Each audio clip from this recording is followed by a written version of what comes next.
is and a reason why I'm involved in something called the Positive Coaching Alliance. I know you're familiar with, Yes. but the Positive Coaching Alliance is a wonderful mission, right? To give every kid not only the opportunity to play, but a good opportunity so that it's a healthy, positive experience for them, to teach them if you're a better athlete, you're a better person. And I don't mean to say better athlete like you score more touchdowns. It's that you are that team player, worried about your community, worried about, that sports isn't everything in your life, but that you have more to offer.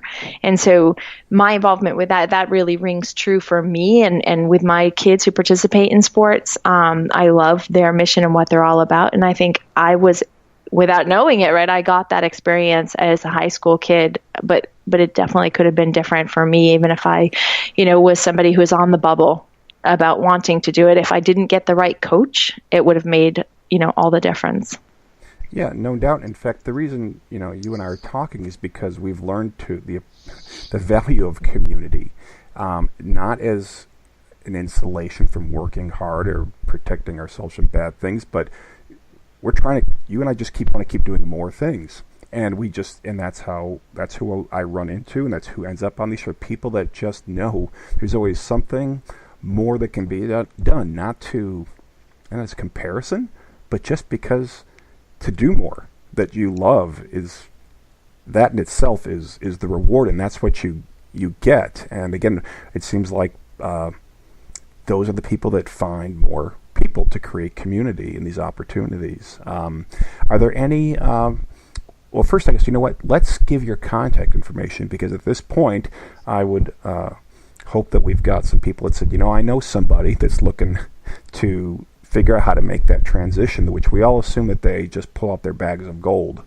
at the end at their career, which is definitely not the case for those few years for most players. But how do people find you and the Players Impact? Absolutely. Tracy, Tracy, at theplayersimpact.com. Or go to our website. It's www.theplayersimpact.com. Take a look at the roster that we've been able to put together. There's a bunch of faces on there folks might recognize, but it really is an amazing team. Are there any you're comfortable in dropping some names? Because this would be the place to brag. I don't like to put some names above others. Understood. Yeah, and I did look at it, and yes, there are a wall of well over a dozen athletes that are contributing and part of this entrepreneurship, which, again, within a year, I'd say that shows that you've found a definite need beyond the niche, but a true need here. Thank you. So now a little bit more about you, too, because it's not just what you've done, but it is never easy for women to work in the sports world, whether it's as athletes or as executives or as an entrepreneur within it. So can you give us the advantage point of what it's like to be a woman in sports? Sure. First, I guess I'll start by saying sports is my industry, but it's probably not easy being a woman in just about any industry that is, right, dominated by men. And, we don't see, as you can see with Sheryl Sandberg and her book, and we're just not taking enough seats at the table, right? So women leadership is lacking, not because there aren't some amazing women there, but for a whole host of reasons that we don't have to use this podcast to go into. But so my vantage point was very interesting because I came up when there weren't a lot of women in sports, right? A lot of the women maybe they were event women, or maybe they were assistants. There weren't a ton of women executives that I could look to and turn to as mentors in this industry. So organizations that I look to, the Women's Sports Foundation, the Women in Sports and Events. That's actually a group that was started in New York, and I brought a chapter of WISE, we call it, into Boston, because when I moved from New York to Boston, I found it very lacking in proper networking for women in the industry, and there's so many of us now. It's been amazing to watch the growth of when I first entered this industry to where it is today, and it's I think in large part due to organizations like WISE and the Women's Sports Foundation. It's without getting too sort of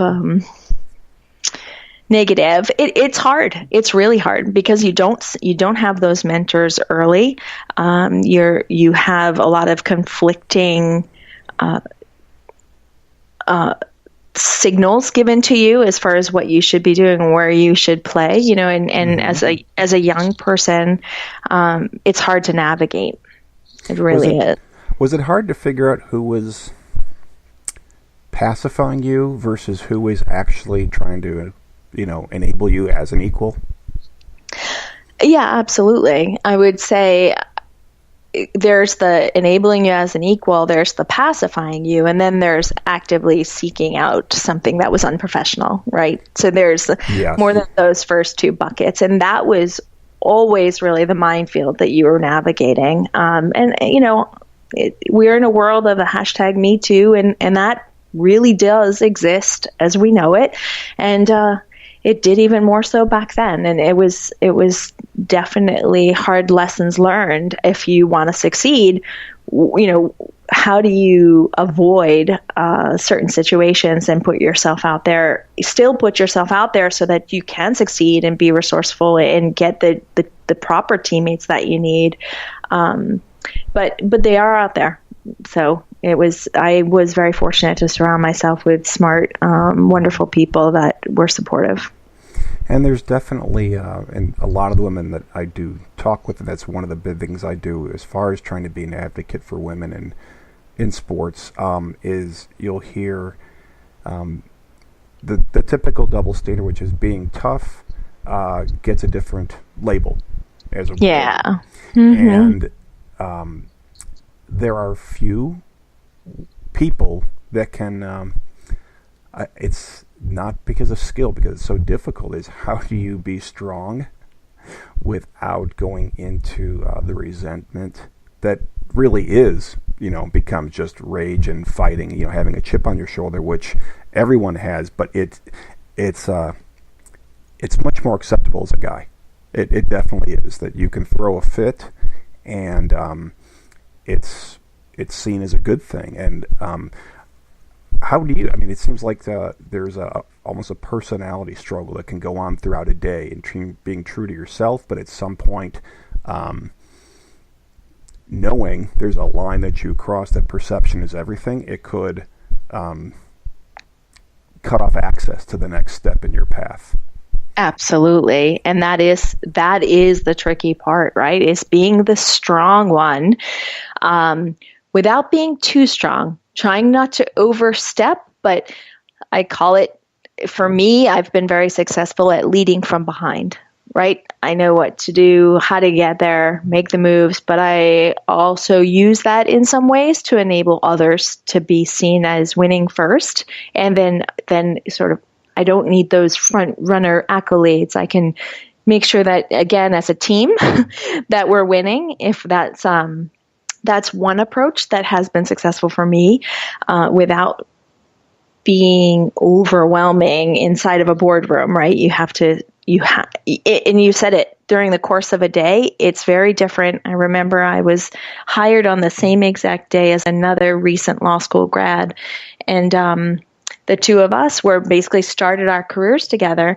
And it was so obvious to me, the opportunities that he was given that I wasn't given.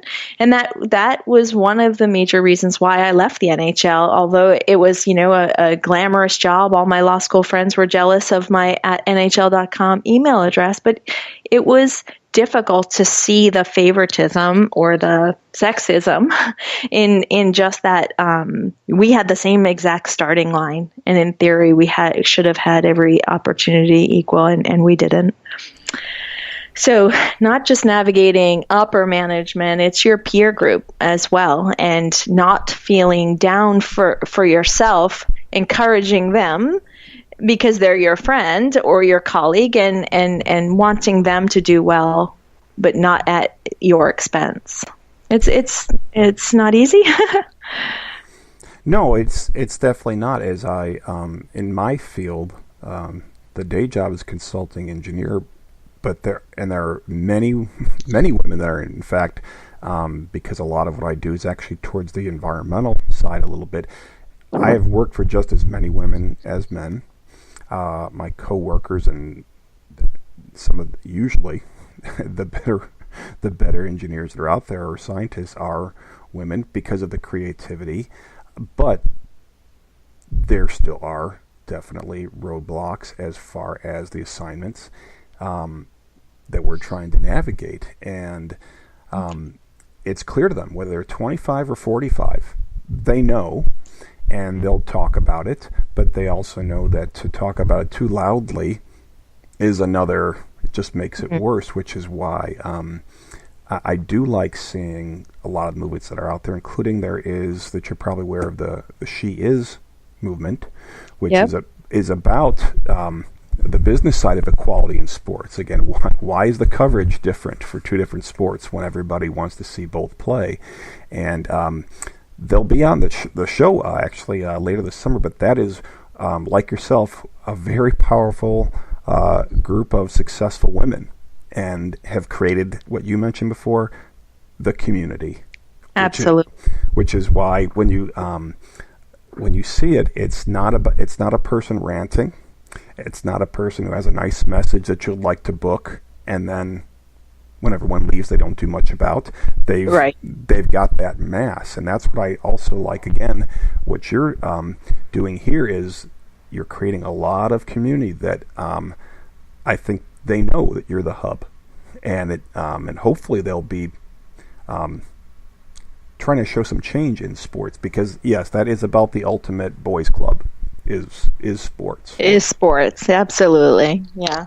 And I can talk baseball the same as others, but that's not the only thing that is important to me, right? So and I think women just generally aren't stat-minded people, and they just do speak about sports differently. How we engage sports is very different from men, and that's oftentimes seen as negative as well. But I agree with you.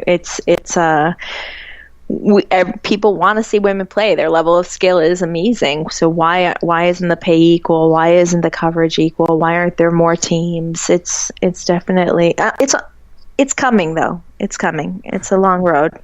Oh, I definitely think you're right that it is, and you see the movement, and there is. I don't know if maybe it's just because I run into more people that when I say I have 4 daughters, there's always someone says, "Oh, me too." Because it's a club, and we talk about how, and I tend to have friends, and we start counting up that between 2 or 3 of us will have between 6 and 10 daughters playing sports. So our perspective is all, when you have 10 or 20 years to adjust to it, and you're around it, it's easy. And that's why I do see it turning. I think there are a generation of dads like myself, a large one, that then are helping to enable in their day, on the job, because they start seeing these young professionals not as any different than their daughters. So I think this is the generation where it does turn, but it takes, the one after you and I, but it's ours here where we've got to make one more big push. So there's something that they can pick up and run with. Yeah. It's, our society is an old society, and this didn't happen overnight. As I'm an adjunct professor at a local college here, and race and gender in business is one of the courses that I teach. And that's exactly what we try to say is how long the effort has been for some of these different struggles. And it's, you can't turn a ship on a dime, right? It's going to take a lot. And that's, I think, but you're right. We can see a finish line in sight for what we're talking about, just because the conversation has gotten so big and men are participating in it, and in support in ways that have never been done before. So it's very exciting. Yeah. And the trick there is when you tell people, well, it's, as I say, a problem that took, that's been in the coming for hundreds of years, you're not going to fix in a couple. That doesn't mean give up, but that's how some people will see, like, you can't change it. And then you look at all this change. We've got a decade or 2, if not more, to go. But if you just look at all these very recent victories, that you can just see in your daily life, as to how people are seen as equals. That's where you can say, yes, so